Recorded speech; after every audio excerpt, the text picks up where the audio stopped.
Hello everyone. Good evening guys. तो I hope आप अच्छे होंगे और अच्छी आपकी तैयारी चली हुई होगी। और अच्छी तैयारी करने के लिए हम बिल्कुल बेसिक से स्टार्ट कर रहे हैं। एक ग्लॉसरी ऑफ लिटरेरी टर्म्स, ठीक है, जीरो टू एडवांस होगा, ठीक है।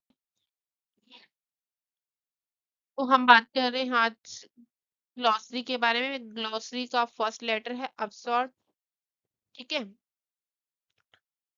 हम इंट्रोडक्शंस की बात करें कुछ, तो अपसर्ड लिटरेचर्स को थिएटर ऑफ अपसर्ड के नाम से भी जाना जाता है एंड ये 20th सेंचुरी लिटरेरी मोमेंट है, ठीक है। प्रेजेंट किया गया है इसको ह्यूमन लाइफ से, मीनिंगलेसनेस जैसे विदाउट किसी क्लियर पर्पस के, बिना किसी पर्पस के, ठीक है। और ये फेमस हुआ वर्ल्ड वॉर 2 के बाद, ठीक है।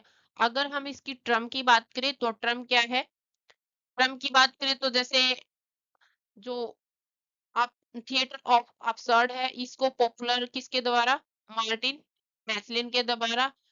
अगर हम उसकी बुक की बात करें तो बुक है उसकी थिएटर ऑफ अपसर्ड 1961 में, ठीक है।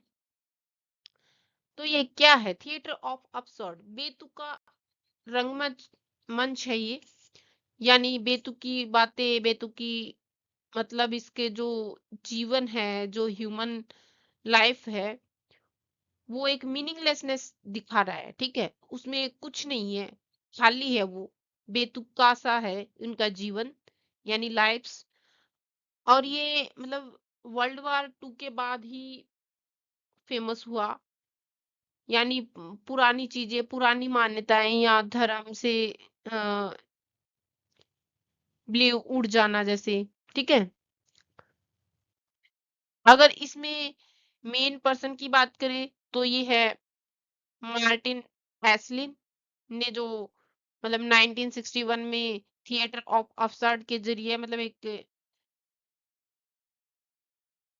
फेमस बनाया इसको, ठीक है। तो हम बात करें जैसे कुछ आइडियाज है जो रिफ्लेक्ट करते struggle of human trying of find meaning in a world that has none, ठीक है। यानी इंसान एक ऐसी दुनिया में अर्थ है ढूंढने की कोशिश कर रहा है, ऐसा मतलब वर्ड ढूंढने की कोशिश कर रहा है जिसका कोई वास्तविक उद्देश्य नहीं है, जिसका कोई सॉल्यूशन नहीं है। जैसे वेटिंग फॉर गॉडेड का क्या है कि वो होप में जी रहा है। वो एक मतलब ट्री के नीचे वेट करता रहता है और वहां आता कोई नहीं है, ठीक है। वो एक होप में जी रहा है, वो एक आशा में जी रहा है। तो इस तरीके की मतलब इनका जीवन है, लाइफ है, बीत चुका था, ठीक है। नेक्स्ट हम मेन फीचर्स क्या है, मेन फीचर्स है meaninglessness of life. Meaninglessness of life का मतलब है कि इसमें शो किया गया कोई पर्पस नहीं है और कोई लॉजिक नहीं है, ठीक है। यानी कोई उद्देश्य नहीं है इस चीज का, या तर्क नहीं है, यानी लॉजिक नहीं है, ठीक है। एंड हम ब्रेकडाउन ऑफ कम्युनिकेशंस की बात करेंगे। Breakdown of communication illogical and repeated dialogues की, ठीक है। यानी इसमें बार बार वही रिपीटेड डायलॉग्स होते हैं और मतलब अक्सर ऐसी बातें करते हैं जिनका कोई लॉजिक नहीं है, एंड उसको रिपीटेड बार बार वही बातें करना, एंड यही दिखाता है कि लोग एक दूसरे को बिल्कुल नहीं समझते हैं, ठीक है। एंड बात करें हम सर्कुलर ऑफ प्लॉटलेस स्ट्रक्चर्स की, ठीक है। तो ये मतलब क्या है कि इसमें क्या दिखाया गया है, इसकी बात करें, the play doesn't follow traditional beginning, middle end, ठीक है। They often end exactly where they started, show no progress, इसमें कोई प्रोग्रेस शो नहीं की गई, ठीक है। यानी इन कहानियों में आगे जो ये स्टोरी होती है वो कभी आगे नहीं बढ़ती, ठीक है। घूम फिर के वहीं आ जाती है, ठीक है। जहां पे स्टार्ट हुई थी वहीं खत्म हो जाती। ये है सर्कुलर और plotless pictures, sense of isolation and loneliness. Isolation के आइसोलेशन क्या होता है? आइसोलेशन होता है एकांत, ठीक है, जहाँ मतलब इंसान अकेला महसूस करता है, ठीक है, अकेला फील करता है। तो ये चीज है। अगर हम बात करें dark humour and tragic comedy, dark humour and use किया गया है इसमें, dark humour and tragic comedy. तो इसमें क्या शो किया गया है? Serious sad situations are often presented in funny and highlight किया गया है इसमें absurdity absurdity ऑफ लाइफ्स को, ठीक है, यानी जो बिल्कुल मजाकी ढंग से दिखाया जाए उस तरीके की मतलब इसमें शो किया गया है, बेतुकेपन को मतलब दिखाया गया है, ठीक है। And minimal stage of limited characters है इसमें, ठीक है। अगर हम कुछ एक एग्जाम्पल लेके चले तो जैसे वेटिंग फॉर गॉडेट,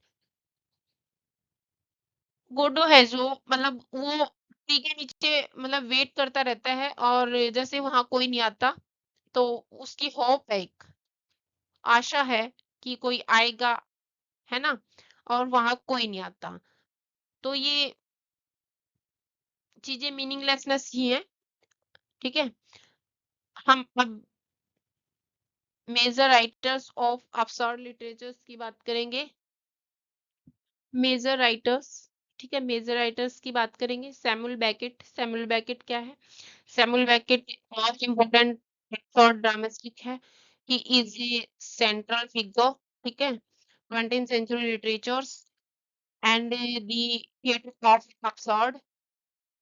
ये 20th सेंचुरी का जो मतलब थिएटर ऑफ absurd है वो सबसे फेमस है, ठीक है। अगर इसके मतलब फेमस वर्क की बात करें तो जैसे वेटिंग फॉर गॉडेट जो सबसे मतलब फेमस प्ले है, ठीक है, यानी इसमें टू कैरेक्टर्स हैं, वो जिसमें दो मतलब दो कैरेक्टर्स हैं, गॉडेट नाम के जो मतलब एक पर्सन है, और वो लोग मतलब एक पेड़ के नीचे यानी एक ट्री के नीचे वेट करते रहते हैं जो गॉडेट कभी नहीं आता। एंड उसकी होप में ही मतलब रहते हैं वो कि आएगा कभी ना कभी तो मतलब आएगा, ठीक है। थीम की बात करें तो waiting and meaninglessness of life, ठीक है। तो ये था सैमुअल बेकेट। यूजन आयोनेस्को की बात करें हम तो ये फोकस करता है सेंटर्स ऑन मीनिंगलेसनेस कन्वर्सेशन, यानी रिपीटिशन शो कर रहा है, how language fail to communicate effectively, ठीक है, मतलब बातचीत और बार बार उसी चीज में फोकस किया जाएगा, मतलब बार बार रिपीटेड चीजें पर ही कॉन्वर्सेशन किया जाए, ठीक है। इसमें यही चीजें दिखाई गई हैं, शो की गई हैं। एंड फेमस वर्क की बात करें तो ये फेमस वर्क है इसका, दी बार्ड ऑफ सोप्रानो, ठीक है,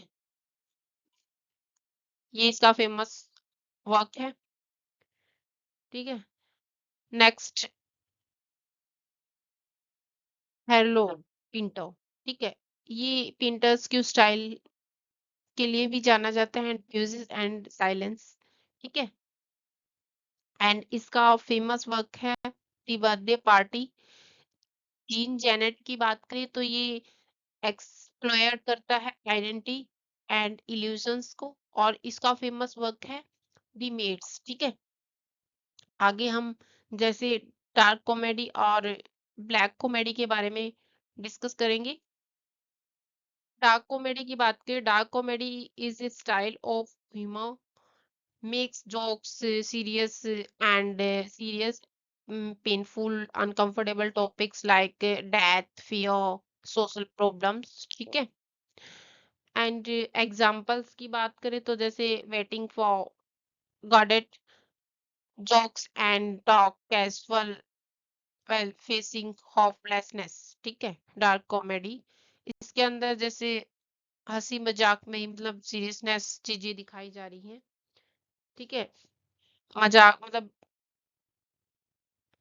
निराशा के बीच भी मजाक करते हैं लोग, ठीक है।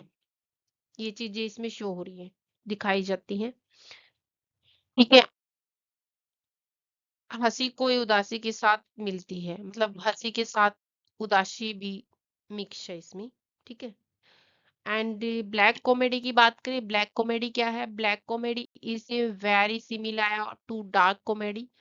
इट ट्रीट करती है सीरियस सब्जेक्ट को ह्यूमरस और आयरनिक वे, ठीक है। अगर हम इसके राइटर्स की बात करें तो ये इसमें फेमस है, जोसेफ हेलो एंड कैच 22, ठीक है। इसमें ये चीजें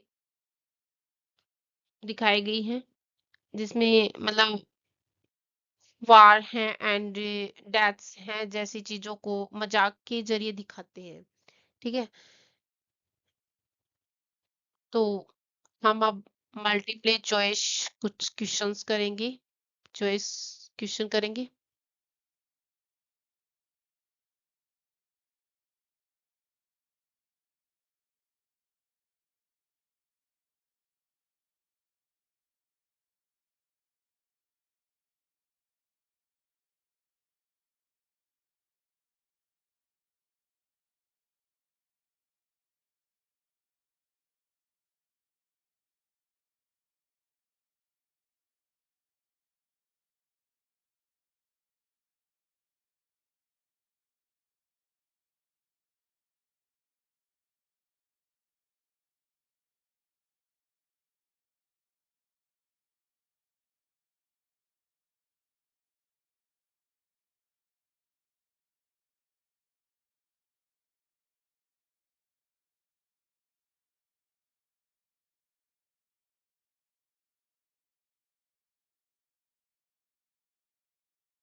नॉट वेटिंग फॉर गॉडेट, गॉडेट किसने लिखा? सैमुअल बेकेट, ठीक है। सैमुअल बेकेट ने लिखा ये। इसका फेमस प्ले था थिएटर ऑफ एब्सर्ड, ठीक है। सैमुअल बेकेट ने ये लिखा था और इसका जो फेमस वर्क था वो था थिएटर ऑफ एब्सर्ड, ठीक है। Next question, for absurd drama mainly show, मतलब किस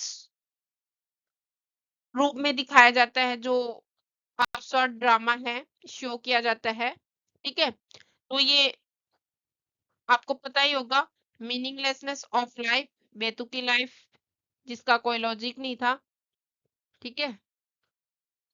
and 5 question,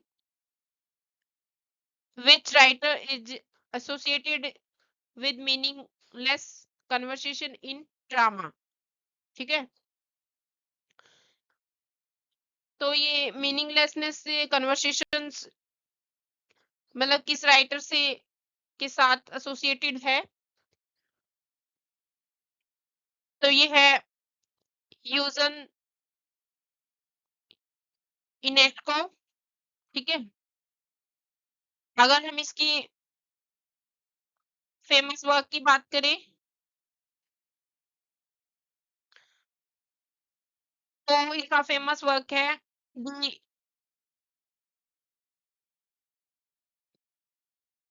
the bard of shop shopper no, ठीक है। द वर्ल्ड ऑफ स्वप्नो and next question, the essay The Myth of Sisyphus was written by Albert Camus, ठीक है, ये इसने लिखा। एंड इसको इंट्रोड्यूस किया जाता है फिलोसफी फिलोसफी ऑफ अपशॉट, ठीक है। ओके,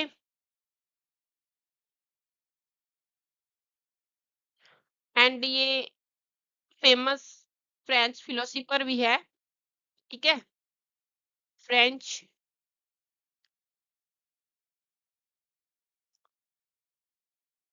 फिलोसोफर, ठीक है। Okay guys,